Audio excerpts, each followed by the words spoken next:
Hola, buen día. Mi nombre es Arián Correa Díaz. Soy investigador en adaptación al cambio climático del ENIFAP en el CENIT Comer y me permito compartir con ustedes mi escritorio para mi presentación.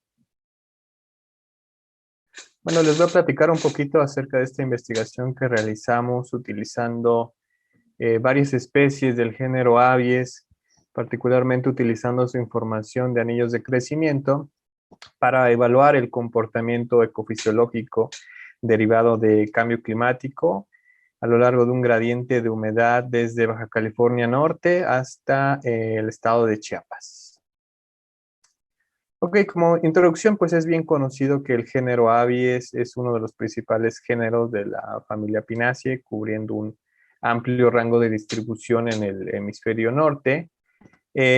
Su historia está asociada con repetidas migraciones hacia el sur que han originado dos clústeres, de acuerdo a los últimos estudios.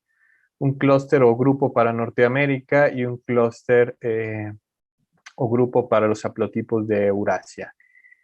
Sus límites de distribución, que en este caso para el grupo de Norteamérica corresponden a México, ha permitido que estos bosques se hayan preservado como relictos de los bosques boreales después de las repetidas migraciones hacia el sur. También es de particular interés que dentro de estos límites de distribución, como lo es México, las especies suelen ser más sensitivas a los cambios en el clima. Ok, entonces en este sentido, pues México es el límite de distribución de este clúster del género Abies. Y particularmente México es importante porque es la zona de convergencia de dos zonas biogeográficas de gran importancia. Por un lado, la zona neártica y la zona neotropical con características bien definidas. Y aunque existe un poco de controversia acerca del número de especies que tiene México, lo cierto es que varias de ellas son especies endémicas. Entonces es bastante importante explorar o conocer cómo ha sido el comportamiento ecofisiológico de este género a través de diferentes climas.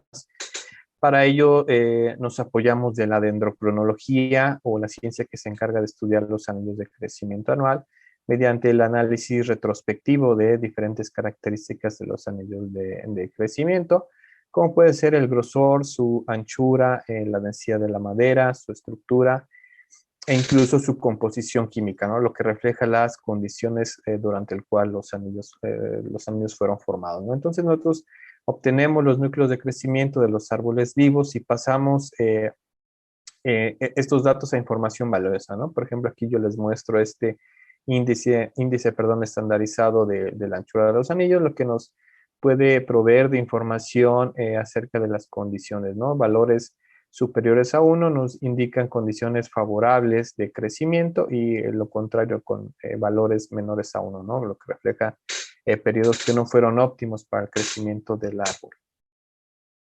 Asimismo, como les mencionaba, dentro de los anillos de crecimiento se pueden medir otras características como la química de la madera, particularmente a través del uso de isótopos estables. Los isótopos estables son átomos de un elemento químico que tienen el mismo número de protones, se comportan eléctricamente igual, químicamente igual, pero la diferencia en el número de neutrones origina un cambio en su peso, ¿no? Entonces, nosotros conocemos de manera tradicional el carbono 12, que tiene una abundancia cercana al 98.9%.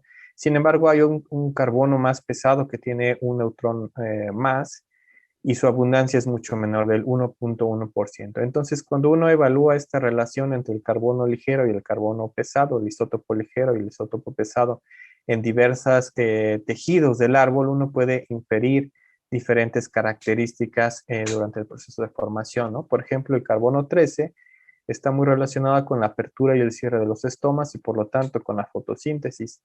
Mientras que en el caso del oxígeno 18, esto nos ayuda a registrar la fuente de agua y algunas otras señales de temperatura y transpiración. También esta información nos permite reconstruir otros indicadores como la eficiencia de uso de agua intrínseca, que básicamente es la relación entre carbono fijado y agua transpirada durante el proceso de fotosíntesis, perdón. Y otras variables como la discriminación contra carbono 13, que son bastante importantes desde el punto de vista fisiológico, ¿no? Entonces, Imaginemos una situación cuando los árboles están creciendo en condiciones desfavorables, en un ambiente desfavorable, los árboles van a tender a cerrar sus estomas y con ello evitar la pérdida de agua. Pero también con ello el CO2 que van a incorporar no solo va a ser un CO2 característico de la firma de carbono 12, sino que también van a tener que incluir ese CO2 que tiene ese isótopo pesado. Entonces, esto nos va a ser indicativo de esas condiciones a las que fue sometido el árbol durante periodos de largo muy, muy amplios. Ok, entonces el objetivo de esta investigación fue evaluar ese comportamiento ecofisiológico derivado a partir de la información isotópica en anillos de crecimiento en 4 especies: Abies concolor, Abies duranguensis, Abies religiosa y Abies guatemalensis, a lo largo de un gradiente de humedad en el Pacífico mexicano. Bueno, los sitios de estudio son estos que les menciono. Tenemos Abies concolor en San Pedro Mártir, Abies duranguensis en Pueblo Nuevo Durango, perdón, y Abies religiosa en el Nevado de Colima, y finalmente Abies guatemalensis en el Porvenir, Chiapas. Estas especies siguen un gradiente de humedad, donde Abies concolor es la especie que está localizada en el ambiente más seco, mientras que Abies religiosa es el sitio con la mayor precipitación o la mayor humedad. Ok, lo que hicimos fue obtener estos núcleos de crecimiento en los sitios que les mencioné y seguir el procesamiento dendrocronológico estándar, que consiste en el montado, en el lijado y pulido, en el prefechado, la medición y la validación estadística de este procedimiento. Finalmente, una vez que están bien datadas las muestras, hicimos un análisis isotópico extrayendo pequeñas cantidades de acerrín durante diversos periodos, particularmente analizando carbono y oxígeno. Entonces, las mediciones fueron en bloques de 5 años, a lo largo de todo el espectro de tiempo que tuvieron los árboles. Seguimos un enfoque de modelos lineares mixtos, es decir, incorporamos efectos fijos, como fue el efecto del tiempo y el efecto de la especie, y efectos aleatorios como la variabilidad encontrada a nivel árbol, o a nivel sitio. También incluimos un proceso autorregresivo de orden 1 para poder controlar la autocorrelación entre las medidas repetidas en el tiempo. Finalmente expresamos esto como series de tiempo de isótopos de carbono, de oxígeno, discriminación contra carbono 13 y eficiencia de uso de agua. Ok, aquí están un poco de los resultados. Lo primero que les presento son los valores promedios de estas variables. Y lo que encontramos es que el valor promedio, los valores promedios siguieron ese gradiente de humedad que les mencionaba al principio, ¿no? Abies concolor, el sitio más seco con menor precipitación, fue el que tuvo la firma más cercana a cero o más grande, mientras que Abies religiosa tuvo el valor de firma más pequeño para carbono 13. En ese mismo sentido, la firma de oxígeno 18, la firma más pesada, se encontró en Abies concolor, mientras que la firma más ligera fue en Abies religiosa. Esto posiblemente esté relacionado con este cierre de estomas, donde los isótopos pesados en este caso de agua que están contenidos en oxígeno 18, suelen quedarse en el tejido en una mayor proporción en Abies concolor. En el caso de la discriminación es muy similar. La mayor discriminación fue con Abies concolor y la menor en Abies religiosa. Es decir, Abies religiosa no se preocupó tanto por este sentido, tuvieron una mayor discriminación. En el caso de la eficiencia de uso de agua, fue más o menos la misma historia. Abies concolor fue mucho más eficiente que Abies religiosa. A pesar de la distancia entre Abies duranguensis y guatemalensis, los valores promedio fueron bastante similares.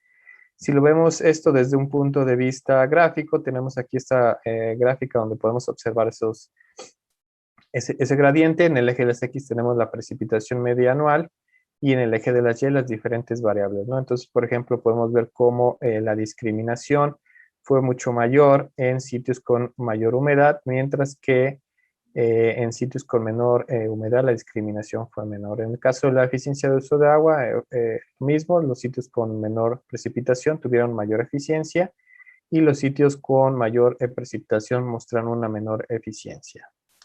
Si lo vemos esto desde el punto de vista espacial, lo que encontramos fue un efecto de dilución para carbono 13, excepto por Abies durangensis, cual puede ser reflejo de la incorporación de CO2 proveniente de la quema de combustibles fósiles. Oxígeno 18 tuvo un comportamiento diferente para cada especie. La discriminación se mantuvo estable, excepto para Abies durangensis, la cual mostró una menor discriminación en en las últimas décadas. Y finalmente, la eficiencia de uso de agua aquí, independientemente de la especie, todas las especies mostraron una tendencia positiva, es decir, un incremento en la eficiencia de uso de agua, especialmente a partir de 1950. Si esto lo intentamos entender en el sentido de cuál es la tasa de asimilación o cuál es la tasa de aumento de eficiencia de uso de agua comparado con los incrementos de dióxido de carbono, lo que nos encontramos es que, aunque no hubo diferencias estadísticas, las especies de ambientes secos, Abies concolor, Abies durangensis, presentaron una mayor tasa de asimilación, al contrario que las especies húmedas. Sin embargo, en este análisis es preciso separar esta tasa por periodos de tiempo, es decir, ver si estas tasas han cambiado después de 1950 con respecto a periodos anteriores. Y finalmente, pues como conclusiones, en este caso utilizamos la información de los anillos de crecimiento y la química de la madera para evaluar ese comportamiento ecofisiológico. En especies de aves que crecieron a lo largo de un gradiente de humedad, en este caso las especies creciendo en ambientes secos, estuvieron más asociadas con una firma de carbono 13 más grande, una menor discriminación y por lo tanto una mayor eficiencia de uso de agua. Y también es importante mencionar que al momento se desconoce el límite de adaptación para estas especies, en el sentido de que es necesario conocer hasta qué punto pueden incrementar su eficiencia de uso de agua con respecto a los incrementos de CO2 en la atmósfera. Y sería todo. Y muchísimas gracias.